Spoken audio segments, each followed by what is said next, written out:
എല്ലാ മനുഷ്യരും നിങ്ങളെ സ്നേഹിക്കില്ല. ദൈവം മനുഷ്യനെ യുണീക്കായിട്ടാണ് സൃഷ്ടിച്ചിട്ടുള്ളത്. സോ ഓരോ മനുഷ്യനും ഡിഫറെൻ്റാണ്. സോ നമ്മുടെ അതേ വൈബ്രേഷൻസ് ഉള്ള മനുഷ്യന്മാർ കുറവാണ്. അങ്ങനെയുള്ള മനുഷ്യന്മാരനുസരിച്ചിട്ടാണ് നമ്മളുമായിട്ട് കണക്റ്റഡ് ആവുന്നത്. ഓരോ മനുഷ്യനും ഒരു വൈബ് ഉണ്ടെന്ന് പറയൂലേ, ഒരു വൈബ്രേഷൻ ഉണ്ട്, ഒരു എനർജി ഉണ്ട്. ആ എനർജിയുമായിട്ട് എല്ലാ മനുഷ്യന്മാർക്കും മാച്ച് ആവാൻ പറ്റില്ല. പ്രത്യേകിച്ച് ഹയർ കോളുള്ള മനുഷ്യന്മാർ, അതായത് സ്പിരിച്വൽ പാത്തിലേക്ക് വരണം, മറ്റുള്ളവർക്ക് ഗുണമുള്ള ഒരാളായിട്ട് മാറണം. നിങ്ങളുടെ കോളിൻ്റെ വലിപ്പം അനുസരിച്ച് ഹയർ കോളാണെങ്കിൽ നിങ്ങൾക്കൊരു വലിയ വിളിയാണുള്ളത്, അല്ലെങ്കിൽ കുറച്ചും കൂടെ മെച്ചപ്പെട്ട ഒരു വലിയൊരാളാവാനുള്ള വിളിയാണുള്ളത്, കുറച്ചും കൂടെ വലിയ കാര്യങ്ങൾ ചെയ്യാനുള്ള വിളിയാണുള്ളതെങ്കിൽ അതനുസരിച്ചിട്ട് നിങ്ങൾക്ക് ചുറ്റുമുള്ള മനുഷ്യന്മാരുടെ എണ്ണം കുറഞ്ഞു വരും. ഇപ്പം ഒരു ധ്യാനഗുരു, അദ്ദേഹത്തിന് ഒരുപാട് ലക്ഷക്കണക്കിന് മനുഷ്യരെ അദ്ദേഹം കാണുന്നുണ്ടായിരിക്കും. പക്ഷെ ഇവരൊക്കെ ആശ്രിതരാണ്, കേൾക്കുന്നവരാണ് അദ്ദേഹത്തെ. പക്ഷെ അദ്ദേഹത്തിന് ഒരു പ്രയർ ടീം ഉണ്ടായിരിക്കും. ഇനി അങ്ങനെ ഒരു പ്രയർ ടീം ഉണ്ടെങ്കിൽ തന്നെ അതാണ് അദ്ദേഹത്തിനെ സപ്പോർട്ട് ചെയ്യുന്നത്. എന്നാലും അതിനകത്ത് ഒരാൾ ചിലപ്പോൾ ഉണ്ടായിരിക്കും, അദ്ദേഹത്തിൻ്റെ വിഷമങ്ങളും വേദനകളും സങ്കടങ്ങളും ഒക്കെ കേൾക്കുന്ന അല്ലെങ്കിൽ സപ്പോർട്ട് ചെയ്യുന്ന ഒരാൾ. നിങ്ങൾക്ക് മനസ്സിലാവുന്ന ഒരു എക്സാമ്പിൾ ധ്യാനഗുരുവിൻ്റെ പറഞ്ഞെന്നുള്ളൂ. ഇനി ഇതൊരു ലീഡറാണെന്ന് വിചാരിക്കാം.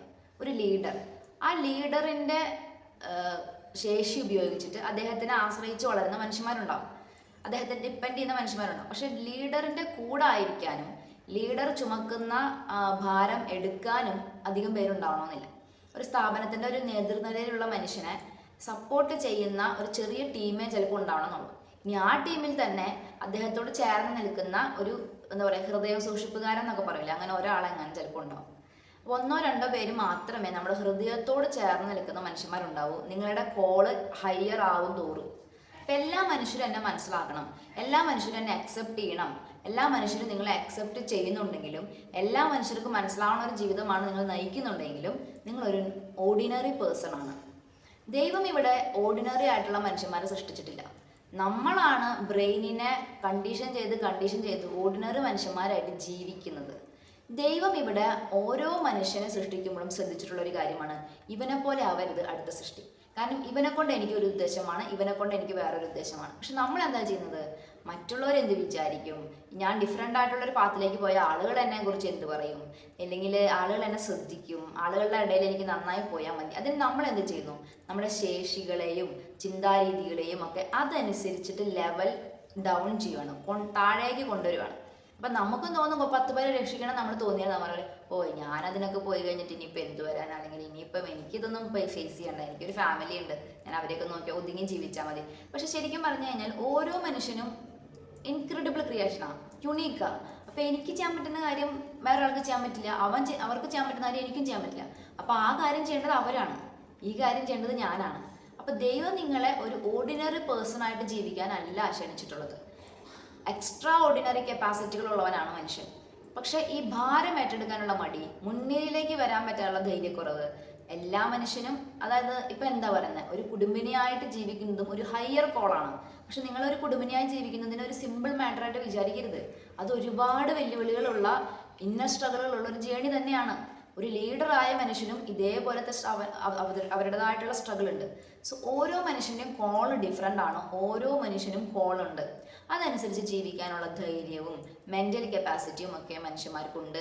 അത് ദൈവം കൊടുത്തിട്ടുണ്ട്. അതായത് നിൻ്റെ വിളി അനുസരിച്ചിട്ടുള്ള ശേഷികൾ ദൈവം നമ്മുടെ ഉള്ളിൽ വെച്ചിട്ടുണ്ട്. പക്ഷെ നമുക്ക് ഈ സോഷ്യൽ സമൂഹത്തിനെ കംപ്ലീറ്റ് ചെയ്തു പോകണം. സമൂഹത്തിൽ നിന്ന് വെല്ലുവിളികൾ ഉണ്ടാവാൻ പാടില്ല. സമൂഹം എന്നെക്കുറിച്ച് പോസിറ്റീവായിട്ട് മാത്രം ചിന്തിക്കും. അപ്പം നിങ്ങളൊരു ഓർഡിനറി പേഴ്സൺ ആവാൻ തീരുമാനിക്കുന്നു, പഠിക്കുന്നു, ജോലി വാങ്ങുന്നു, കല്യാണം കഴിക്കുന്നു, കുഞ്ഞ് ജനിക്കുന്നു, വീട് വയ്ക്കുന്നു, മരിക്കുന്നു. ഒട്ടുമിക്ക മനുഷ്യരത് ചെയ്യുന്നത് ഒരു ചെറിയ കാര്യമാണെന്നല്ല ഞാൻ പറയുന്നത്. പക്ഷെ ദൈവത്തിന് നിങ്ങളെക്കുറിച്ച് വേറൊരു പദ്ധതി ഉള്ളതെങ്കിലോ, നിങ്ങളൊരു വീട് വെക്കണം എന്നല്ല, ഒരു ഓർഫണേജ് തുടങ്ങണം എന്നാണ് നിങ്ങളെക്കുറിച്ച് ദൈവത്തിന് പദ്ധതിയെങ്കിലോ, അതിനുള്ള കപ്പാസിറ്റി ദൈവം നമ്മുടെ ഉള്ളിൽ വെച്ചിട്ടുണ്ട്. അപ്പോൾ ഓർഫണേജ് തുടങ്ങാൻ വിളിക്കപ്പെട്ടവൻ വിചാരിക്കുവാണ്, അതിനൊന്നും ഞാനില്ല, എനിക്ക് ആഗ്രഹമൊക്കെ ഉണ്ട്, പക്ഷെ അതൊക്കെ ഒത്തിരി വെല്ലുവിളികൾ നിറഞ്ഞ സംഭവമാണ്, സമൂഹത്തിൻ്റെ ഒത്തിരി പ്രോബ്ലംസ് നേരിടേണ്ടി വരുന്ന കരുതി ആ കോളിൽ നിന്നും ബാക്കൗട്ട് ചെയ്യണം. നിങ്ങളൊക്കെ അസാധാരണമായ ശേഷികളുള്ള മനുഷ്യരാണ്.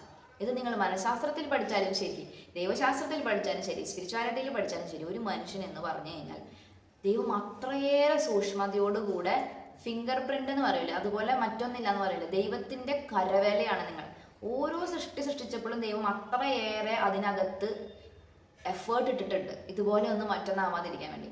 അപ്പം ഞാൻ എൻ്റെ ശേഷികളും കഴിവുകളും ഒക്കെ ഉപയോഗിക്കാതെ മടങ്ങിയാലും, ഞാൻ ഈ ലീഡറിൻ്റെ ക്വാളിറ്റി എന്ന് പറയുന്ന സംഗതി പറഞ്ഞു തന്നതെന്ന് വെച്ചാൽ, നിങ്ങൾ ആഗ്രഹിക്കുന്നത് എല്ലാ മനുഷ്യരും നിങ്ങളെ അക്സെപ്റ്റ് ചെയ്യണം എന്നാണ്. അങ്ങനെ ചെയ്യുക എന്നതിനർത്ഥം നിങ്ങൾ കാര്യമായിട്ട് ഒന്നും ചെയ്യുന്നില്ല. അതുകൊണ്ടാണ് നിങ്ങളെ എല്ലാ മനുഷ്യന്മാരും അക്സെപ്റ്റ് ചെയ്യുന്നത്. കാരണം അല്ലെങ്കിൽ നിങ്ങൾ ചിലപ്പം ഭയങ്കര പവർഫുള്ളായിട്ടുണ്ടാകും. ക്രിറ്റിസിസങ്ങളില്ലാത്ത ജീവിതം, മനസ്സിലാക്കപ്പെടാത്ത ജീവിതം, അല്ലെങ്കിൽ എല്ലാവരും മനസ്സിലാക്കുന്ന ജീവിതം, ജഡ്ജ് ചെയ്യപ്പെടാത്ത ജീവിതമൊക്കെ നിങ്ങൾക്ക് ഉണ്ടാകുന്നത് നിങ്ങളൊരു ഓർഡിനറി പേഴ്സണായിട്ട് ജീവിക്കുന്നത് കൊണ്ടാണ്. നിങ്ങൾ എന്തെങ്കിലും ഒന്ന് ഡിഫറെൻ്റ് ആയിട്ട് ചെയ്യാൻ തീരുമാനിച്ചു നോക്കിയാൽ, ഇപ്പം നിങ്ങളുടെ മക്കളുണ്ടെന്ന് വിചാരിക്കുക, എല്ലാവരുടെ മക്കളും നഴ്സിങ്ങിന് പോകുന്നു. അങ്കിളിൻ്റെ മക്കള്, അമ്മായിയുടെ മക്കൾ എല്ലാവരും പോകുന്നു. എൻ്റെ മകനെ ഞാൻ പാട്ട് പഠിക്കാൻ ഒരു കോളേജിൽ കൊണ്ട് ചേർക്കുവാണെങ്കിൽ നിങ്ങൾക്ക് വെല്ലുവിളി ഉണ്ടാവും. നിങ്ങളെക്കുറിച്ച് അത് പറയും ഇത് പറയും. അതായത് ഡിഫറെൻ്റ് ആയിട്ടുള്ള ഏതൊരു കാര്യം ചെയ്യുമ്പോഴും നിങ്ങൾക്ക് വെല്ലുവിളി ഉണ്ടാവും. അത് ചെയ്യാനുള്ള ശേഷി ദൈവം നിങ്ങളുടെ ഉള്ളിൽ വെച്ചിട്ടുണ്ട്. പക്ഷെ അത് ഉപയോഗിക്കേണ്ട എന്ന് നിങ്ങൾ തീരുമാനിക്കുന്നത് മനുഷ്യരെ പേടിച്ചിട്ടാണ്. അങ്ങനെ പാടില്ല. നമ്മളെ എന്തിനാണോ ദൈവം ഭൂമിയിൽ സൃഷ്ടിച്ചത് അതിനു വേണ്ടി നമ്മൾ നിലകൊള്ളണം. അത് എത്ര വെല്ലുവിളി നിറഞ്ഞതാണെങ്കിലും നിലകൊള്ളണം. ഞാനിപ്പോൾ ഒരു യൂട്യൂബ് ചാനൽ നടത്തുന്നുണ്ട്. ഇപ്പോൾ എനിക്ക് ദൈവം സഹായിച്ച് വലിയ വെല്ലുവിളിയൊന്നും ഇതിലൂടെ വന്നിട്ടില്ല. വന്നാലും വന്നില്ലെങ്കിലും എന്നെ എല്ലാവരും മനസ്സിലാക്കാൻ പോകുന്നില്ല. ഇതൊക്കെ ഇതിൻ്റെ പാർട്ടാണ്. ഞാൻ പറയുന്ന കാര്യം എല്ലാവർക്കും മനസ്സിലാവാൻ പോകുന്നില്ല, എല്ലാവരും കണക്ട് ആവാൻ പോകുന്നില്ല. ഞാനിതൊക്കെ നടത്തുന്നുണ്ടെങ്കിലും ആസ് എ പേഴ്സൺ ഞാൻ ഒരുപാട് സഫർ ചെയ്യുകയും സ്ട്രഗിൾ ചെയ്യുകയും ചെയ്യുന്നുണ്ട്, ഒരുപാട് വില കൊടുക്കുന്നുണ്ട്. അതൊന്നും ഷെയർ ചെയ്യാൻ എനിക്ക് ഒരാൾ പോലും ഉണ്ടാവണമെന്നില്ല. എന്നാലും ഞാൻ എൻ്റെ കോളിനോടുള്ള വിശ്വസ്തത പുലർത്തുന്നു. ദൈവം എന്നെ സഹായിച്ചുകൊണ്ടിരിക്കുന്നു. സോ ഞാൻ നിങ്ങളോട് പറയുന്നത്, ഒരുപാട് മനസ്സിലാക്കപ്പെടാതെ പോവലുകൾ നിങ്ങളുടെ ജീവിതത്തിലുണ്ടെങ്കിൽ, ഒരുപാട് മിസ്അണ്ടർസ്റ്റാൻഡിങ്, തെറ്റിദ്ധരിക്കപ്പെടുന്ന അനുഭവങ്ങൾ നിങ്ങളുടെ ജീവിതത്തിലുണ്ടെങ്കിൽ, നിങ്ങളെ ചുറ്റിപ്പറ്റി നിൽക്കുന്ന മനുഷ്യന്മാരുടെ ഹൃദയബന്ധങ്ങൾ, അതായത് നിങ്ങളറിയാവുന്ന, നിങ്ങളെ മനസ്സിലാക്കുന്ന മനുഷ്യന്മാരുടെ കുറവാണെങ്കിൽ, ക്രിറ്റിസിസത്തിനെയും നിങ്ങളുടെ ജീവിതം മറ്റുള്ളവർക്ക് മനസ്സിലാവണില്ല, അല്ലെങ്കിൽ നിങ്ങളെ എന്തോ ഒരു ഡിഫറെൻ്റ് ആയിട്ട് നിങ്ങൾ ആളുകൾ ട്രീറ്റ് ചെയ്യുന്നു, അല്ലെങ്കിൽ നിങ്ങളെക്കുറിച്ച് അധികം ആളുകൾ നിങ്ങളുടെ അടുത്തേക്ക് നിങ്ങളെ വേറൊരു മാറി നിന്ന് നോക്കുന്നുണ്ട്. അതായത് നിങ്ങളിൽ നിന്ന് ഹെൽപ്പ് സ്വീകരിക്കുന്നവരെല്ലാം ഉണ്ടാവാം. പക്ഷെ നിങ്ങളുടെ അടുത്ത് നിൽക്കാൻ ആളുകൾക്ക് ഒരു ചലഞ്ചിങ് ആയിട്ട് തോന്നുന്നതുകൊണ്ട് നിങ്ങൾ വിട്ട് നിൽക്കുന്നുണ്ടാവും. ഇതൊക്കെ ഈ പെയിൻഫുൾ ജേർണി എന്ന് പറയുന്നത് ഒരു ലീഡർഷിപ്പിലേക്കുള്ള ജേർണിയാണ്. അത് നിങ്ങളുടെ ജീവിതം ഒരു എക്സ്ട്രാ ഓർഡിനറി ആവാനുള്ള വിളിയുള്ളത് കൊണ്ട് സംഭവിക്കുന്നതാണ്. സ്പിരിച്വലി പറഞ്ഞാൽ നിങ്ങൾക്കൊരു ഹയർ കോൾ ഉണ്ടെങ്കിൽ ഇതൊക്കെ നിങ്ങളുടെ ജീവിതത്തിൻ്റെ ഭാഗമായിരിക്കും. അതായത് നിങ്ങളെല്ലാവരും മനസ്സിലാക്കാൻ പോകുന്നില്ല, നിങ്ങൾ തെറ്റിദ്ധരിക്കപ്പെടും, നിങ്ങൾക്ക് ചുറ്റുമുള്ള മനുഷ്യന്മാരുടെ എണ്ണം വളരെ കുറവായിരിക്കും, എല്ലാവരും നിങ്ങളെ സ്നേഹിക്കും. ഒരു പൊതു സ്നേഹമായിരിക്കും അത്. അതായത് സ്പെഷ്യലായിട്ട് നിങ്ങൾ ആരും സ്നേഹിക്കില്ല. അതായത് ആരും നിങ്ങളുടെ പ്രശ്നങ്ങൾ ഏറ്റെടുക്കാൻ നിങ്ങളുടെ ജീവിതത്തിൽ ഉണ്ടാവില്ല. നിങ്ങൾ തന്നെ എല്ലാ കുരിശും ഒറ്റയ്ക്ക് ചുമക്കും, എല്ലാ യുദ്ധവും നിങ്ങൾ ഒറ്റയ്ക്ക് ചെയ്യും. നിങ്ങളിൽ നിന്നും പോസിറ്റിവിറ്റി സ്വീകരിക്കുന്ന മനുഷ്യരുണ്ടായിരിക്കും. പക്ഷെ നിങ്ങൾക്കൊരു ക്രൈസിസ് വന്നാൽ ചിലപ്പോൾ നിങ്ങളുടെ കൂടെ നിൽക്കുന്ന മനുഷ്യന്മാരെണ്ണമൊക്കെ വളരെ കുറവായിരിക്കും. നിങ്ങൾ സമൂഹത്തിൽ ഒറ്റപ്പെടും, സമൂഹം നിങ്ങളെ മാറ്റി നിർത്തും, സമൂഹത്തിന് മനസ്സിലാക്കാൻ പറ്റാത്തൊരു ജീവിതമാവും ചിലപ്പോൾ നിങ്ങളുടെ. അപ്പം നിങ്ങൾ ഒന്ന് സെറ്റായി വരുന്നത് വരെ നിങ്ങളുടെ പ്രവൃത്തി, അതായത് മരിച്ചുപോയി കഴിഞ്ഞ് എത്രയോ വർഷം കഴിഞ്ഞിട്ട് നമ്മൾ വിശുദ്ധിയിലേക്ക് അംഗീകരിക്കുന്ന, ജീവിച്ചിരുന്നപ്പോൾ ഈ വിശുദ്ധന്മാർക്കൊക്കെ നമ്മൾ എന്തെങ്കിലും ഒരു സമാധാനം കൊടുത്തിട്ടുണ്ടോ? അവരുടെ ലൈഫ് ജേണി വായിച്ചാൽ നമുക്ക് മനസ്സിലാവും. അത് ജീവിച്ചിരുന്നപ്പോൾ ഇവരൊക്കെ ഈ ഒരു കുരിശയാത്ര നടത്തിയിട്ടുള്ളവരാണ്. അപ്പം നിങ്ങൾക്കൊരു ഹയർ കോൾ ഉണ്ടെങ്കിൽ നിങ്ങൾക്കൊരു കുരിശയാത്രയുണ്ട്. മനസ്സിലാക്കപ്പെടാലും ഒറ്റപ്പെടലും ഒറ്റയ്ക്കിരുന്ന് കരയിലും, എന്നെ ആരും അറിയുന്നില്ലല്ലോ കർത്താവ്, എന്നെ ആർക്കും മനസ്സിലാവണില്ലല്ലോ കർത്താവ്, ഞാൻ തെറ്റിദ്ധരിക്കപ്പെടുന്നുണ്ടല്ലോ കർത്താവ്, ഈ നിലവിളികളൊക്കെ ചേർന്നൊരു ജീവിതം നിങ്ങൾക്കുണ്ടാവും. എപ്പോൾ നിങ്ങൾക്കൊരു ഹയർ കോൾ ഉണ്ടെങ്കിൽ. അത് സ്പിരിച്വലായിട്ട് മാത്രമായിരിക്കണമെന്നില്ല. ഒരു ഓർഗനൈസേഷൻ നിങ്ങളുടെ ലീഡർഷിപ്പിൽ വരണമെന്നുണ്ടെങ്കിലും ഇങ്ങനെ ഒരു ഏകാന്തതയുണ്ട്. ഒരു ഗസ്തമേൻ തോട്ടത്തിലാണ് ഓരോ ലീഡർമാരും ഉണ്ടാവുന്നത്. സോ നിങ്ങൾ അനുഭവിച്ച എന്തെങ്കിലും ഒരു പെയിനിൽ നിന്നോ അല്ലെങ്കിൽ നിങ്ങളുടെ ഒരു ഡിസിഷനിൽ നിന്നുമാണ് നിങ്ങളൊരു എംപയർ കെട്ടിപ്പൊക്കാൻ പോകുന്നത്. അത് നിങ്ങൾ ബിൽഡ് ചെയ്യുന്ന സമയത്ത്, നിങ്ങൾ നിങ്ങളുടേതായിട്ടുള്ള ഒരു കാര്യം ക്രിയേറ്റ് ചെയ്യുന്ന സമയത്ത് ഈ പറഞ്ഞ പോലെ രക്തം വിയർക്കും, ഒറ്റയ്ക്കാവും, ഈശോയുടെ ഗസ്തമേൻ അനുഭവം നിങ്ങൾക്കുണ്ടാവും. സോ സ്പിരിച്വാലിറ്റി നിങ്ങളെ ഇതിന് സപ്പോർട്ട് ചെയ്യുന്നുണ്ട്. കാരണം ലീഡേഴ്സ് ആയിരുന്നു ദൈവങ്ങൾ, അല്ലേ? അല്ലെങ്കിൽ നയിച്ചവരാണ് ദൈവങ്ങൾ. അപ്പോൾ അവരുടെ ദൈവം എന്ന് പറയുന്നത് എല്ലാവരും എല്ലാ മതവിചിന്ത ലീഡേഴ്സ് ആയിരുന്നു ദൈവം, അല്ലേ? ലീഡർഷിപ്പ് നേതൃത്വം നയിച്ചവരാണ് നമ്മുടെ യേശു ക്രിസ്തു എന്ന വിശ്വാസം. യേശു ജീവിച്ച ജീവിതം എന്ന് പറയുന്നത് ഒരു നേതാവിൻ്റെ ജീവിതം തന്നെയായിരുന്നു. ഒരു നല്ല നേതാവിൻ്റെ ക്വാളിറ്റീസ് ഒക്കെ ഈശോ കാണിച്ചു തന്നിട്ടുണ്ട്. സോ നിങ്ങളുടെ വിളി ഹയർ ആയതുകൊണ്ടാണ് നിങ്ങൾക്ക് ഇത്തരം വെല്ലുവിളികൾ ജീവിതത്തിൽ കൂടുതൽ വരുന്നത്. ഒരു ഓർഡിനറി പേഴ്സൺ ആയിട്ട് ജീവിക്കാൻ നിങ്ങൾ തീരുമാനിച്ചാൽ ഇത്തരം പ്രശ്നമൊന്നുമില്ല. രാവിലെ നിങ്ങൾ എണീക്കുന്നു, ഭക്ഷണം കഴിക്കുന്നു, ജോലിക്ക് പോകുന്നു, വരുന്നു, ഉറങ്ങുന്നു, പിന്നെ അതേ കാര്യം നിങ്ങൾ റിപ്പീറ്റ് ചെയ്യുന്നു. പക്ഷെ ഒരു ഓർഡിനറി പേഴ്സൺ ആവാൻ ദൈവം ആരെയും സൃഷ്ടിച്ചിട്ടില്ല. നിങ്ങളൊക്കെ എക്സ്ട്രാ ഓർഡിനറി കപ്പാസിറ്റി ഉള്ള മനുഷ്യർ. ഓരോ മനുഷ്യനും അതെ. നിങ്ങൾ വിശ്വസിക്കും ഞാനിപ്പോൾ കൂലിപ്പണിക്ക് പോകുന്ന ഒരാളെ എനിക്ക് എന്തോ എക്സ്ട്രാ ഓർഡിനറി. പക്ഷെ നിങ്ങൾ കാണിച്ചു തരാമോ നിങ്ങളെപ്പോലെ തന്നെ ഒരാളെ എനിക്ക് ഈ 8 ബില്യൺ പീപ്പിളോ ഈ ലോകത്തുള്ള മനുഷ്യന്മാരെ കോടിക്കണക്കിന് മനുഷ്യന്മാരുടെ ഇടയിൽ നമ്മളെപ്പോലെ ഒരു വേറൊരാളെ കാണിച്ചു തരാമോ? അപ്പുറത്തെ വീട്ടിൽ ചേച്ചി തോമസ് ചേട്ടൻ ഉണ്ടെന്ന് തോമസ് ചേട്ടനെ പോലെ തോമസ് ചേട്ടൻ മാത്രമേ ഉള്ളൂ, വേറെ ആരുമില്ല.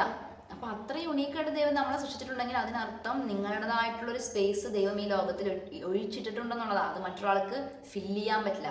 അത് നിങ്ങൾ 10ാം ക്ലാസ് തോറ്റ ആളായിക്കോട്ടെ, 5ാം ക്ലാസ് വിദ്യാഭ്യാസമുള്ള ആളായിക്കോട്ടെ, ഇതുവരെ ജീവിതത്തിൽ എവിടെ എത്താത്ത ആളായിക്കോട്ടെ, നിങ്ങൾ മനസ്സിലാക്കാത്തതുകൊണ്ടായിരിക്കും നിങ്ങൾ എവിടെ എത്താത്തത്. നിങ്ങളിൽ അസാധാരണമായ ശേഷിയുണ്ട്, ഒരു കപ്പാസിറ്റി ഉണ്ട്, കഴിവുണ്ട്. ദൈവം അത്രയും ഇന്നർ പവർ നമ്മുടെ ഉള്ളിൽ തന്നിട്ടുണ്ട്. നമ്മൾ സോഷ്യൽ കണ്ടീഷനിങ്ങിനെയാണെങ്കിൽ മനുഷ്യന്മാരെ പേടിച്ചും സാമൂഹ്യ സാഹചര്യങ്ങളെ പേടിച്ചും നമ്മുടെ ഒരു ഓർഡിനറി ആയിട്ട് ജീവിക്കുവാണ്. എക്സ്ട്രാ ഓർഡിനറി യാത്രയ്ക്ക് പോകാൻ ഭയപ്പെടുകയാണ്. നിങ്ങൾ എല്ലാ മനുഷ്യരും എക്സ്ട്രാ ഓർഡിനറി ആവണം. അതിനെ എനിക്ക് സൈക്കോളജിപരമായിട്ടും തെളിയിക്കാൻ പറ്റും, മനഃശാസ്ത്രപരമായിട്ടും. നിങ്ങൾ മനസ്സിൻ്റെ ശേഷികളെ കുറിച്ച് പഠിച്ചാൽ കോംപ്ലക്സ് ആയിട്ടുള്ള ഒരു ഓർഗണാണ് ബ്രെയിൻ. അതിൻ്റെ ഒരു മനുഷ്യൻ്റെ ബ്രെയിൻ എടുത്ത് പഠിച്ചിട്ട് കോമൺ ആയിട്ട് എല്ലാ കാര്യം പറയാൻ പറ്റില്ല. ഓരോ മനുഷ്യനും അത്രയും ഡിഫറൻസസ് ഉണ്ട്. അതുകൊണ്ട് മനസ്സിനെ കുറിച്ചുള്ള പഠനമാണെങ്കിലും ബ്രെയിനിനെ കുറിച്ചുള്ള പഠനമാണെങ്കിലും വളരെ കോംപ്ലിക്കേഷൻസ് നിറഞ്ഞതാണ്. ഒരാൾക്ക് ഇതാണ് ഇങ്ങനെയാണെന്ന് കരുതി മറ്റാൾക്ക് അങ്ങനെ ആവണമെന്നില്ല. അത്രയും യുണീക്കായിട്ടാണ് ദൈവം നമ്മുടെ ഓർഗണുകൾ പോലും സൃഷ്ടിച്ചിട്ടുള്ളത്. നിങ്ങളൊക്കെ യുണീക്കാണ്, എക്സ്ട്രാ ഓർഡിനറി പീപ്പിളാണ്. ശേഷികൾ ഉപയോഗിച്ച് വളരണം. വിളിയുണ്ടെങ്കിൽ സ്ട്രഗിൾ ഉണ്ടാവും. അപ്പോൾ സ്ട്രഗിൾ എന്നത് ചെയ്യാൻ എന്തോ ഉണ്ട് എന്നുള്ളതായിട്ട് മനസ്സിലാക്കുക. ദൈവങ്ങൾ അനുഗ്രഹിക്കട്ടെ.